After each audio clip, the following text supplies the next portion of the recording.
This video discusses the recent shooting of an 11-year-old and the shooting and killing of a 14-year-old, a teen and a stepfather, and Ajika Owens, the mother of 4 children, by a white woman. Hello friends, this is Unmasked Truth with Harmanjit Saini, where I provide unique analysis of world events based on the unmasked truth that after surrender, Germany continued World War II clandestinely and became a killing machine. I also provide true news that you will find nowhere else. On June 2nd, 2023, in Ocala, Florida, Ajika Owens, 35 years old, a black woman, mother of 4, was shot and killed by her 58-year-old white neighbor, Susan Louise Lawrence, who fired through her door when Owens came to confront her because Lawrence had yelled at her children who were playing in the nearby lot. ABC News reported that when interviewed, Lawrence claimed that she acted in self-defense and that Owens had been trying to break down her door prior to her discharging her firearm. Lawrence also claimed that Owens had come after her in the past and had previously attacked her. Through their investigation, including obtaining the statements of eyewitnesses, detectives were able to establish that Lawrence's actions were not justifiable under Florida's law, a statement from the sheriff's office said. Marion County Sheriff Billy Wood said Owens was shot moments after going to Lawrence's apartment, who had yelled at Owens' children as they played in a nearby lot. He also said Lawrence had thrown a pair of skates that hit one of the children. Sheriff's office said this was the violent culmination of a 2.5-year feud. According to a statement from civil rights attorney Ben Crump, who is representing the Owens family, before the confrontation, Lawrence had been yelling racial slurs at the children. ABC reported that the sheriff's office hasn't confirmed there were slurs uttered or said whether race was a factor in the shooting. I saw a crestfallen attorney Ben Crump at a media event. His hopes of another minimum $10 to $20 million payout must have been dashed because the police or the apartment complex were not involved in the death of Owens in any way. Here is what I think really happened in this case. Having had nearly decades of in-depth experience in dealing with problems similar to what Lawrence was probably facing, by now, experience in such cases should tell us that Attorney Ben Crump gets such cases because he and the quote-unquote victims are allied with German masqueraders after having met the hurdle qualification of murdering a white adult and or child of non-German ancestry. Owens was shot dead because she was a murderer. Florida law enforcement has found a very practical way to execute murderers rather than the police doing it themselves and then having to pay $10 to $40 million in settlement to attorneys like Ben Crump and their clients such as Owens. They simply ask private citizens such as Lawrence to do the job, who are also being victimized for harassment or in other ways by the murderers. It's much cheaper to reward the families like those of Lawrence to have a decent life rather than paying murderers and their families like Ajika Owens. The more important reason for Owens' death is that I believe in the sheriff's office statement from interview with Lawrence that Owens had been trying to break down her door prior to her discharging her firearm.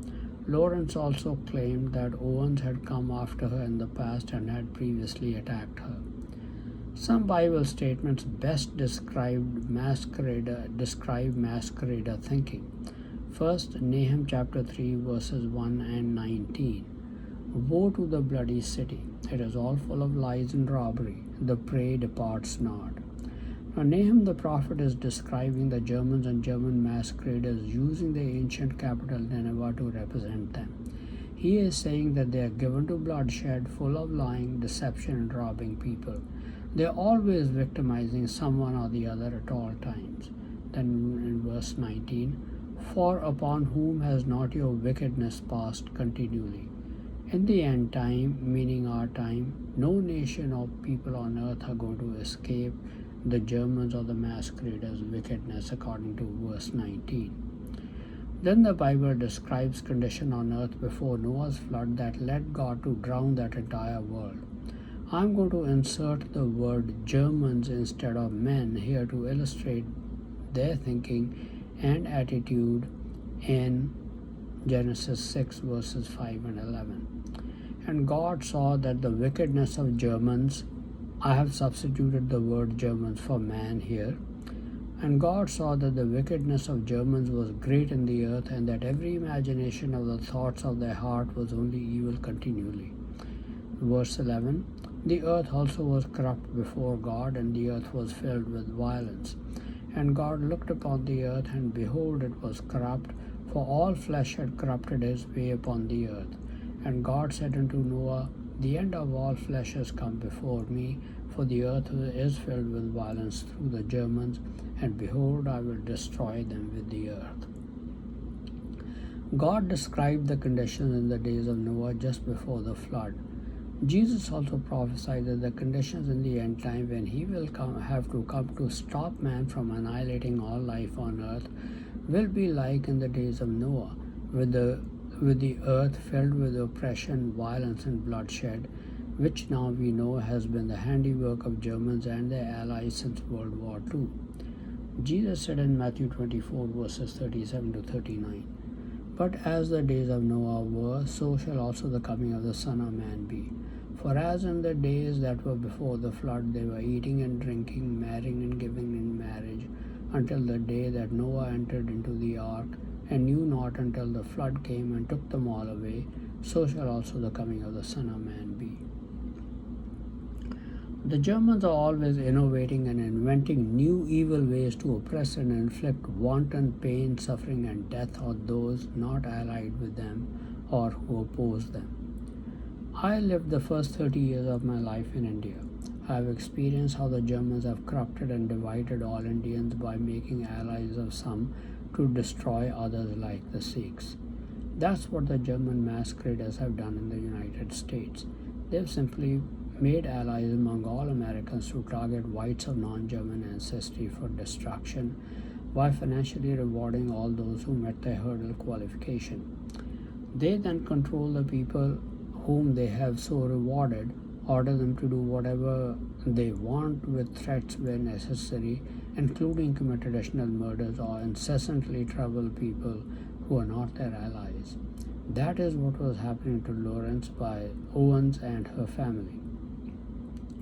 Apparently, Lawrence is a single woman. She worked as a real estate agent, probably from home, at least for some of the time. One of the ways German masqueraders trouble people is by using children to play, make noise, shouting, shrieking, damaging property, and disturbing peace in the neighborhood. The reason is that the police can't take any action against them. The police are generally dealing with violent criminals and simply don't have the time to deal with disturbing the peace issues, especially from children under age 16. Masqueraders can use such conditions to drive people insane and destroy their peace of mind. For example, the children can play catch by throwing things like a football or zipping around in scooters or skates in parking lots and cause damage to property such as cars of residents in the neighborhood. Every person, especially a real estate agent, relies on his car to earn a living. One cannot have it be frequently out of service, as it will destroy a person's reputation and business. That is probably the kind of tension Owen's children subjected Lawrence to. Moreover, whenever she asked the children to stop playing, she had to face the threat of physical violence and intimidation from the much younger, stronger, and probably bigger Owens, who came after her when she asked her kids to stop playing and making noise. To deliberately irritate Lawrence, the kids would have played near Lawrence's residence on the orders of the masqueraders, even if they could have played further away. I'm speaking this from experience. I live in an apartment complex mainly occupied by African Americans, some with young children. Children could play somewhere else, but they like to skate and zip around the scooters on the small parking lot where my car is parked, with the strong likelihood that they would hit the car and cause damage.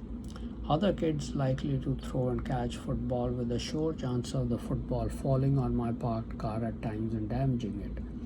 Having the car out of commission for a few days is nerve-wracking, time-consuming, besides the additional expense of car repairs, a rental car, and car insurance rates skyrocketing, especially when the car is damaged frequently in the neighborhood. Now, I've seen some kids hit my TV antenna outside my apartment, which the cable company would have probably charged $200 to repair if damaged, billing by the hour. Then I saw teenagers jumping the wall between the apartment complex in which I live and the strip mall next door to enter the apartment complex. It just generates more tension with the possibility that they would be breaking into the car and more likely deliberately damaging it on orders of the masqueraders, knowing that no action can be taken against children. Who has the time to go to court to sue the parents for damages? And culpability may be impossible to prove for a single person when there would be no other witnesses, or no one would testify as a witness on his or her behalf. And some would even be willing to lie as witnesses on behalf of the parents, such as Lawrence's neighbor, Lawrence Smith, who is likely a masquerader. I have faced that dilemma as I am unable to prove anything against witnesses. As I am unable to prove anything with witnesses. Then I have had all my next door neighbors in the apartment adjoining mine, with only a dry wall separating us, bang on the wall loudly at times during the day. When earlier I worked from home as a call center agent, and I'm at home all the time now because I've retired. Or in the evening when I am watching TV, or even at night. One evening it got so bad that I had no choice but to confront the neighbor, the apartment manager's granddaughter, by loudly banging on her door to force her to open it and listen to my complaint. Next day the apartment manager came and loudly banged on my door and threatened me, and I received a notice a few days later after I complained to the owner for disturbing the peace, and a warning. In the middle of the night or late evening when I am working, neighbors pass by deliberately coughing. It is startling, very intimidating, and disturbing. Then some neighbors play loud music with a beat that physically hurts the hearts and head after some time.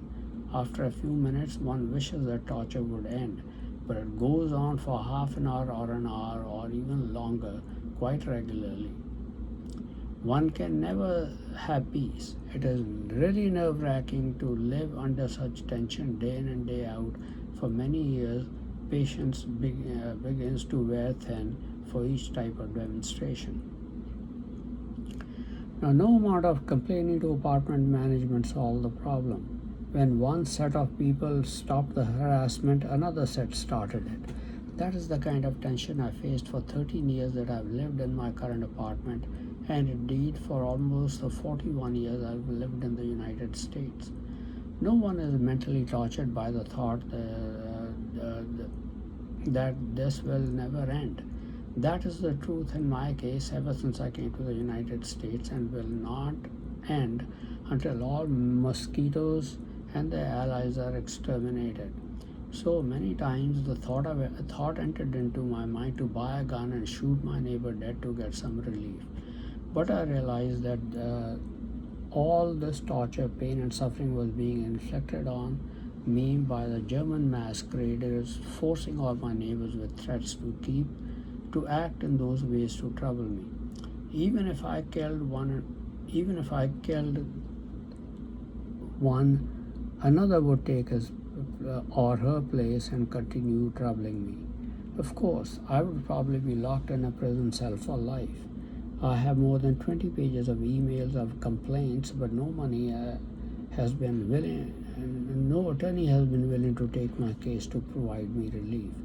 That is the kind of harassment Lawrence must have faced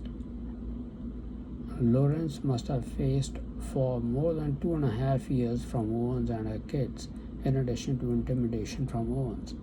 When Owens came one more time to intimidate and physically threaten her, Lawrence could take it no longer and simply shot her dead. I went through this kind of harassment for about 20 years and learned that masqueraders and their allies had been making attempts on my life and the murder of tens of millions they had already committed that led me to apply God's judgment in Ezekiel 9 verses 5 to 7, that masqueraders and their allies should be exterminated, man, woman, and child. Then 20 more years of learning about cases like Owens have reinforced that judgment as appropriate many times over. I believe Lawrence did not take the action without police understanding of the situation. Owens needed to be brought to justice for the murder she committed. Having the police shoot her dead would only have enriched her kids and family and attorney Ben Crump with more than $10 million in settlement. Florida law enforcement is much smarter than cops in other cities.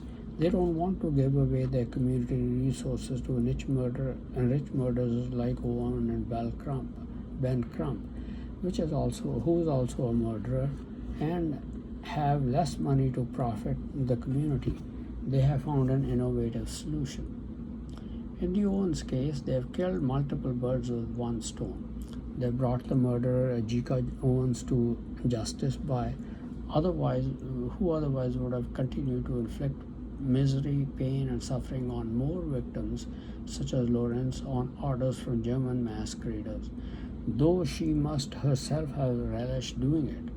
Lawrence was able to end her incessant pain and suffering. She and family will in some way be blessed for her service to the community, and it sends a message to others like Ajika Owens that they will pay for their crimes, which will deter others from doing so. Now you can know the truth behind Ajika Owens' killing, but the tragedy is that there are millions of African Americans and Hispanics allied with the masqueraders who with masquerader sport are convinced that they are untouchable by law enforcement because law enforcement cannot take any action against them because of the way they trouble people at the edges of the law as taught to them by masqueraders. That's why they are emboldened to continue to commit murders to be financially rewarded by them, despite now knowing the reality that it was the masqueraders who were the real minority haters who fought the American Civil War to keep their institution of slavery intact, then installed Jim Crow laws and carried out lynchings to keep African Americans segregated.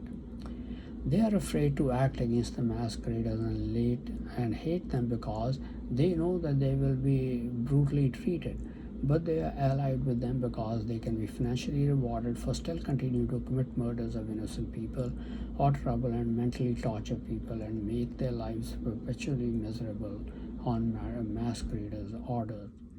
They also know that whites of non-German descent will not provide them with any such incentives. Their minds have been so corrupted that they relish doing such things. Here then are some more examples that illustrate what I am saying.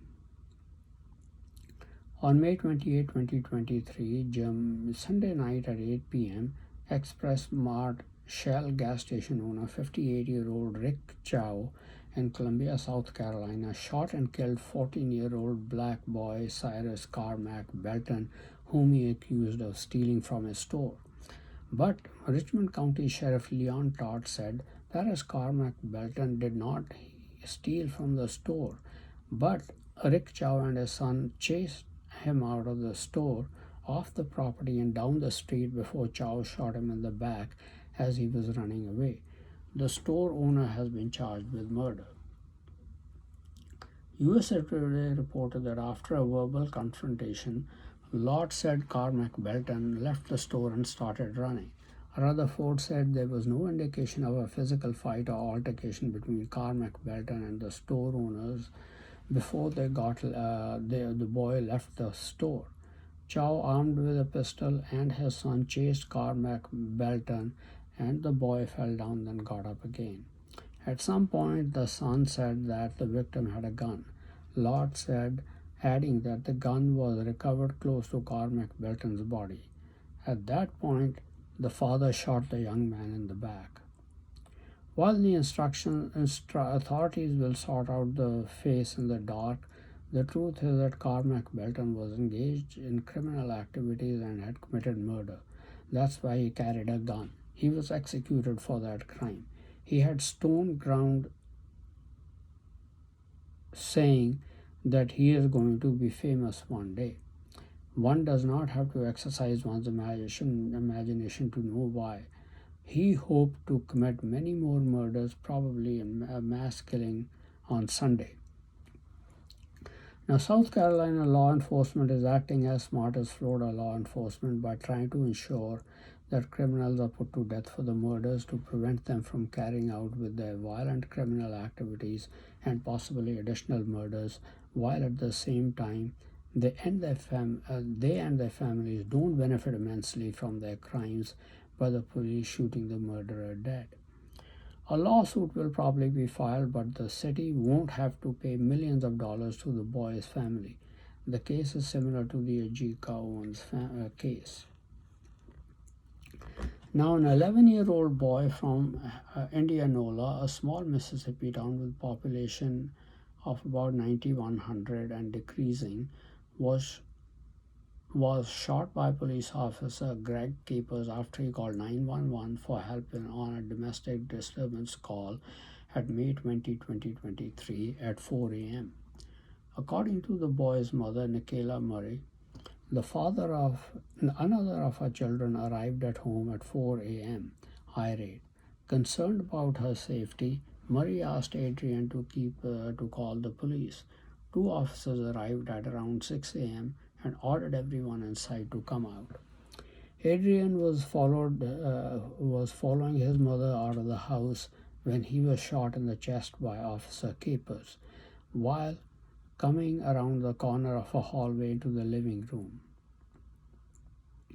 According to the mother, Adrian was given a chest tube and placed on a ventilator at the University of Mississippi Medical Center in Jackson after developing a collapsed lung, fractured ribs, and a lacerated liver because of the shooting. He was released from the hospital Wednesday, May 31, 2023. The 11-year-old has survived the shooting.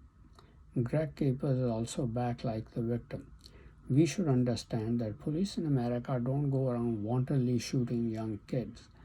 In this case, a young boy was shot because the mother was the criminal, a murderer. Her victim was a child.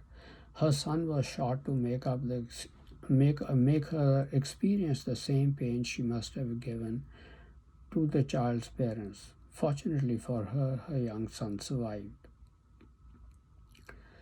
Officer Greg Capers illustrates that there are still African Americans, perhaps perhaps a million, who have not been corrupted by German masqueraders and still want to do the right thing.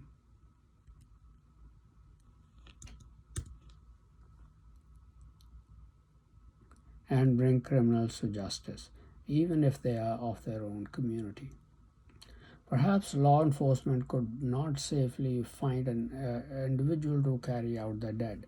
The city will end up paying compensation to the family, but perhaps the small city will be unable to pay tens of millions of dollars. Then on June 6, 2023, hundreds were gathered at the Altria Theater in Richmond, Virginia, to attend the Hugh Knott High School graduation ceremony when around 5:15 p.m. shots rang out. 18-year-old Sean Jackson, who had just graduated, and his first stepfather, a 60-year-old Renzo Smith, were dead, and several others injured, including Jackson's 9-year-old sister, Renia Jackson Smith. She was hit by a car at the scene and the panic that ensued. The girl was taken to the hospital, treated, and later released. Amari Ty John Pollard, 19, of Henrico, was charged with second-degree murder in both parents in both deaths. According to police, Pollard and Jackson knew each other and had an ongoing dispute. Pollard was also at the graduation ceremony, but to see a different person. Jackson had just walked out of the theater when he and Pollard had an altercation. Pollard then went to his car and brought a gun and started shooting. Dozens of shots were fired. This was just another case of execution of two murderers with a non-police person being used to carry out the killings. That way the families of murderers cannot benefit from their crimes. Thank you very much for watching this video. Please continue to watch my videos on important world events, World War III watch, politics, international business, how Bible prophecy is playing a significant role in world affairs, then advice on health and medical problems, and much more for in-depth and insightful analysis.